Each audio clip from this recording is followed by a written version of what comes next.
సూర్యాపేట టౌన్లో ఉన్న రెడ్డి కేఫే. ఆ కేఫే వెనుక ఒక ప్రేరణాత్మక మహిళ కథ ఉంది. ఆమె బొబ్బొల్ల స్రవంతి.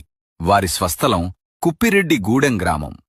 చిన్నగా ప్రారంభించిన టీ వ్యాపారం ఈరోజు మంచి స్థాయికి చేరుకుంది.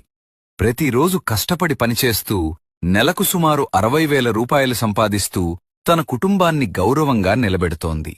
ఈ విజయ ప్రయాణంలో ఆమెకు పెద్ద బలమిచ్చింది ఆమె భర్త అశోక్ రెడ్డి గారి సహాయం. ఆమెపై నమ్మకం ఉంచి ప్రతి అడుగులో అండగా నిలిచారు. ఇంకా గొప్ప విషయం ఏమిటంటే స్రవంతి తన దగ్గర మరొక 3 మహిళలకు కూడా ఉపాధి కల్పిస్తోంది.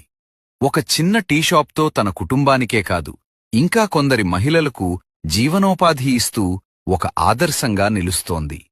కష్టపడే మనసు, కుటుంబ సహాయం ఉంటే చిన్న వ్యాపారం కూడా పెద్ద విజయంగా మారుతుంది అని బొల్ల స్రవంతి చూపి